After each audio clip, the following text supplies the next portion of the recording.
Bismillahirrahmanirrahim. Assalamualaikum dear students. This is our unit 4 pollutants and their effects on environment, and this is lecture number 19 of our general science book. I hope you are all attending the lectures and understanding the basic concepts. Today we will discuss about acidic rain and deforestation, but first let's revise some previous topics. What is greenhouse effect?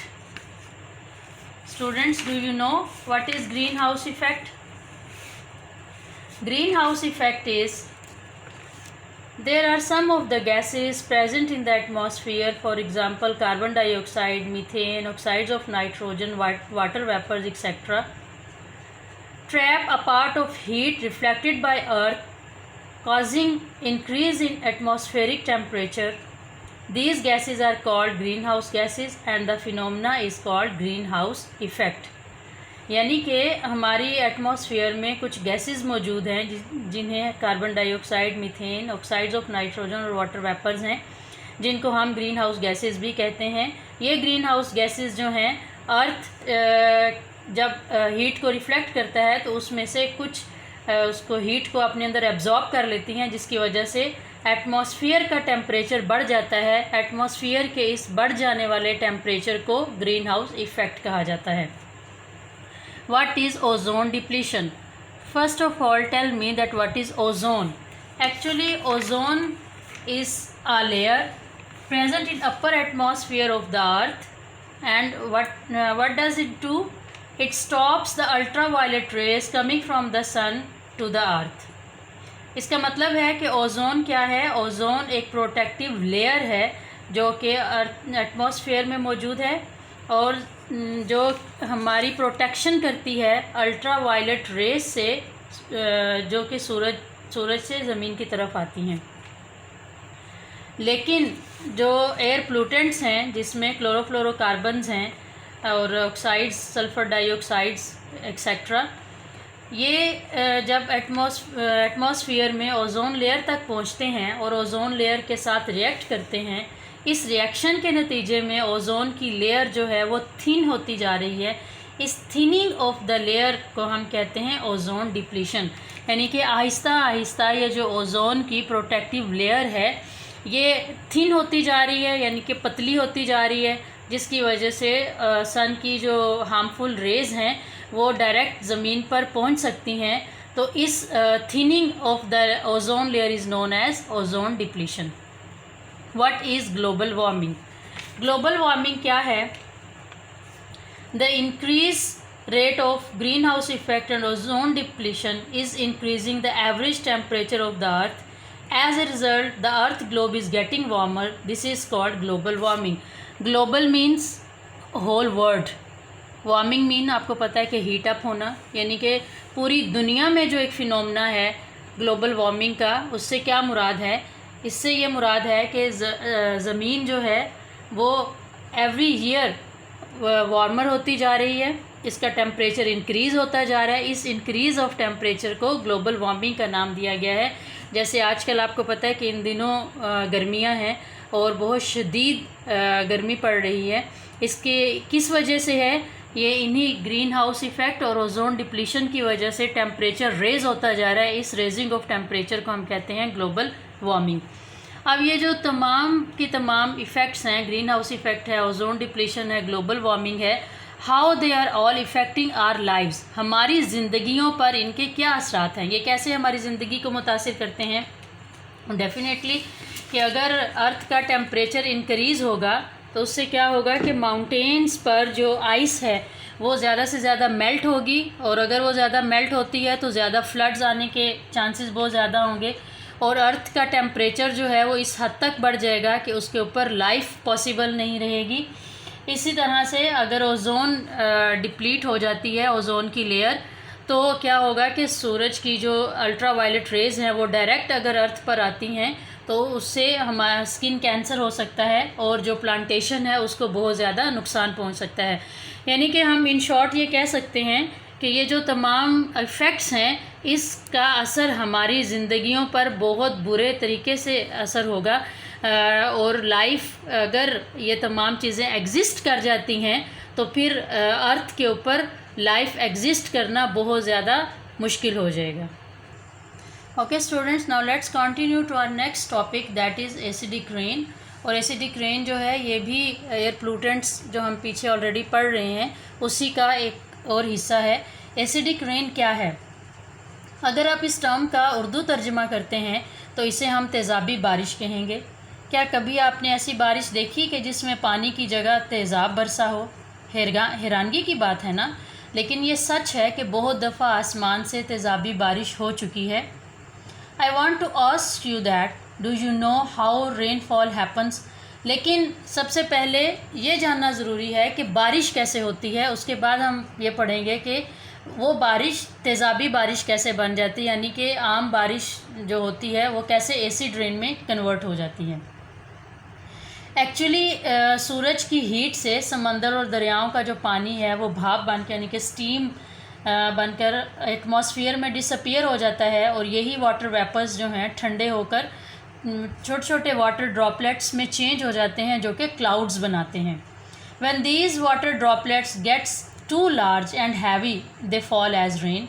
और जब यही जो water droplets हैं जब ये बहुत ज़्यादा बड़े हो जाते हैं और इतने हैवी हो जाते हैं कि क्लाउड्स बिल्कुल सैचुरेट हो जाते हैं, मज़ीद वाटर अपने अंदर एब्जॉर्ब करने की सलाहियत उनमें नहीं रहती, तो वो पानी बारिश की सूरत में बरसना शुरू हो जाता है। Now if these water drops are loaded with air pollutants like sulfur dioxide, oxides of nitrogen coming out of factories and vehicles get mixed with this water and change the water pH to acidic, that cause acidic rain। अब यही पानी जो है, जो आम पानी rain की सूरत में जब बरसता है उसमें जिस वक़्त ये जो फैक्ट्री से निकलता हुआ धुआं है, हम व्हीकल से निकलता हुआ धुआं है, ये जब एटमॉस्फेयर में जाके शामिल होता है तो एटमॉस्फेयर में जो मौजूद ऑलरेडी क्लाउड्स में जो वाटर होगा तो वो जब उसमें बारिश बरसेगी तो ये तमाम की तमाम जो हार्मफुल गैसेस हैं ये उस वाटर में मिक्स हो जाएंगी, और उस सूरत में जो बारिश बरसेगी उसको हम एसिडिक रेन कहेंगे। इसके लिए I want you all that open your book at page number 52, that there is a diagram given. I want to show you this diagram that you need to understand it, that how acidic rain happens. This is air pollutants coming out from the factories. You can see that sulfur dioxide and oxides of nitrogen, okay, they are going up in the atmosphere and they are going to the clouds, and when these chemicals react with the water present in the clouds, they change into sulfuric acid and nitric acid. These are you know that very harmful acids, and when these get mixed with this water and pollutants in clouds, they cause acidic rain. अब इसके नतीजे में जो बारिश होगी यहाँ पर वो कौन सी बारिश होगी? एसिडिक रेन होगी। अब एसिडिक रेन से यू कैन सी हियर कि अगर ये डायरेक्ट प्लांट्स के ऊपर ये रेन आके बरसेगी तो यू कैन सी हियर कि ये प्लांट जो है ये बिल्कुल डैमेज हो गया है और एक किस्म का जल गया है। तो इसके साथ साथ इसके और क्या हार्मफुल इफ़ेक्ट्स होंगे कि जो फ़िश हैं, fish killed by acid rain, definitely कि अगर फ़िश जो हैं वो पोल्यूटेड वाटर अगर उसमें वो ब्रीथ करती हैं तो वो उनकी डेथ हो जाएगी। इसी तरह से effects of acid rain on trees, अगर दरख्तों के ऊपर ये एसिड रेन डायरेक्ट आके रेन फॉलिंग होगी एसिडिक रेन की तो ट्रीज़ जो हैं वो बिल्कुल ख़त्म हो जाएंगे। इसी तरह से stone work erosion caused bye acid rain, कि ये जो स्टोन्स के ऊपर अगर ये बारिश होगी तो स्टोन्स अपनी जो एक्चुअल जो उसकी हैसियत है या जो उसकी एक्चुअल जो टेक्सचर है वो उसको कायम नहीं रख सकेगा और स्टोन्स जो हैं उनमें इरोजन हो जाएगी, यानी कि भुरभुरे जिसको हम आम ज़ुबान में बोलते हैं। इस तरह से corrosion of metal caused by acidic rain, कि मेटल्स जो हैं वो क्रोड हो जाएंगी, यानी कि इस्तेमाल के काबिल नहीं रहेंगी अगर मेटल्स के ऊपर भी एसिडिक रेन होती है। तो इसका मतलब ये हुआ कि एसिडिक रेन जो है इट इज़ वेरी हार्मफुल। और आपको मैं बताती चलूँ कि तकरीबन बहुत अरसा पहले अमेरिका में और कनाडा में एसिडिक रेन की वजह से काफ़ी ज़्यादा मैसिव डैमेज हो चुका है. But since long no such rain is reported, but we need some preventive measures to stop it, otherwise future generations could suffer a lot. Now let's have a look on effects of acidic rain. Now let's have a look on effects of acid rain. It can kill aquatic life in rivers, lakes, ponds, etc. Aquatic life means that वो तमाम की तमाम organisms जो कि पानी में रहते हैं उनकी ज़िंदगियाँ जो हैं वो ख़त्म हो जाएंगी अगर एसिडिक रेन जो है उसका पानी पॉन्ड्स और लेक्स और रिवर्स के साथ मिक्स हो जाता है. It can destroy plantation on earth, definitely कि अगर प्लांट्स के ऊपर एसिडिक रेन हो जाए तो प्लांट्स जो हैं उनकी ग्रोथ ख़त्म हो जाएगी और प्लांट्स बहुत बुरी तरह से डैमेज होंगे. इट क्रोड्स मेटल्स, ये मेटल्स को क्रोड कर देता है. इस acidic rain water flowing into fields making soil acidity, ऐसा एसिड रेन जो है अगर वो फील्ड्स में पानी एक्यूमुलेट हो जाता है और अगर हमारी सॉइल एसिड रेन वाटर को एब्जॉर्ब कर लेती है तो उससे क्या होगा कि हमारी सॉइल में एसिडिटी जो है वो ज़्यादा हो जाएगी और एसिडिटी बढ़ने की वजह से हमारी सॉइल में जो फर्टिलिटी है उसकी कैपेसिटी बहुत ज़्यादा कम हो जाएगी और उसको वेजिटेशन को और क्रॉप्स को बहुत ज़्यादा नुकसान पहुँचेगा. It can cause skin cancer if it falls on our body. अगर हमारी बॉडी के ऊपर एसिड रेन के ड्रॉप्स अगर बॉडी पे पड़ जाते हैं तो उससे हमारी स्किन को कैंसर होने के बहुत ज़्यादा चांसेस बढ़ जाएंगे. तो इसका मतलब ये हुआ कि जो एसिडिक रेन है ये हमारी ना सिर्फ हमारे लिए बल्कि एवरी टाइप ऑफ लाइफ जो इस वक्त अर्थ पर मौजूद है उसके लिए बहुत ही ज़्यादा ख़तरे का बाइस है. तो इसके लिए ज़रूरत है कि कुछ ऐसे मेजरमेंट्स किए जाएं जिससे एसिडिक रेन के इफ़ेक्ट से हम ख़ुद को बचा सकें. Next topic is deforestation. अगर आप डीफॉरेस्टेशन को ज़रा थोड़ा गौर से देखें तो ये दो लफ्ज़ डीफॉरेस्टेशन. सबसे पहले फॉरेस्टेशन का क्या मतलब है, मतलब कि जंगलात, और अगर इसके साथ ये डी लगा दें, डीफॉरेस्टेशन का क्या मतलब है कि जंगलात का ख़त्म हो जाना. Now we must think that why human are clearing the forest. सोचने की बात यह है कि इंसान जो हैं वो जंगलात को क्यों ख़त्म कर रहे हैं. Definitely the answer is to meet the ever rising demand for housing and timber, कि घरों की बढ़ती हुई जो डिमांड है और लकड़ी की जो बढ़ती हुई डिमांड है इसकी वजह से फॉरेस्ट जो हैं वो डिस्ट्रॉय किए जा रहे हैं. But on the other hand forestation provides shelter to wild life. लेकिन अगर हम दूसरी तरफ देखें तो जो फॉरेस्टेशन है वो वाइल्ड लाइफ के लिए शेल्टर प्रोवाइड करती है. इसी तरह से हमारे लिए they are sources of many useful material such as timber, firewood, resins, gums and medicines. They prevent soil erosion. They provide habitat to wide variety of wild life. इसका मतलब ये हुआ कि अगर हम फॉरेस्ट को ख़त्म करते जाएंगे तो जो जंगली जानवर हैं, इसी तरह से हम जो बहुत सारा यूज़फुल मटेरियल जो कि हमें डायरेक्टली वुड से मिलता है उसकी शॉर्टेज हो जाएगी. तो डीफॉरेस्टेशन की डेफिनेशन क्या होगी? Destruction of forest as a result of human activities is called deforestation. Sir इसके इफ़ेक्ट्स पढ़ने से पहले हम इसके बेनिफिट्स के बारे में एक नज़र डालते हैं कि what are the benefits of forestation. Benefits of forestation. अभी हम डीफॉरेस्टेशन की बात नहीं कर रहे हैं बेटा, ये आप लोग ध्यान में रखना. हम बात कर रहे हैं फॉरेस्टेशन की कि फॉरेस्टेशन जो है उनके क्या बेनिफिट्स हैं, और ये हम बाद में देखेंगे कि अगर डीफॉरेस्टेशन इसका जो ऑपोजिट है डीफॉरेस्टेशन, फिर उसके क्या एडवर्स इफ़ेक्ट्स होंगे हमारी लाइफ के ऊपर. लेकिन पहले हम थोड़ा सा इसके बेनिफिट्स देख लें कि फॉरेस्टेशन के बेनिफिट्स क्या हैं हमारी लाइफ में. It provides shelter to wild life, यानी कि जितनी भी जंगली ज़िंदगी है उसको शेल्टर प्रोवाइड करता है.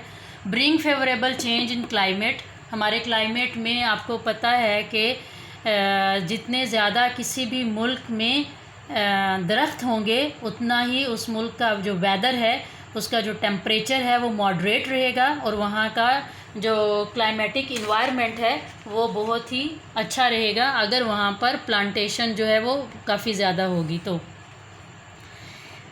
It is source of many useful material, for example timber, firewood, medicines etc. के इससे हमें काफ़ी ज़्यादा यूज़फुल मटेरियल मिलता है, जैसे टिम्बर है, फायरवुड है, मेडिसन है, इसके अलावा रेजिन्स है, गम्स हैं।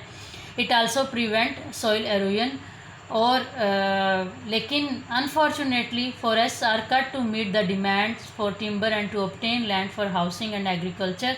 As a result the ecosystem is destroyed. So destruction of forest as a result of human activities is called deforestation.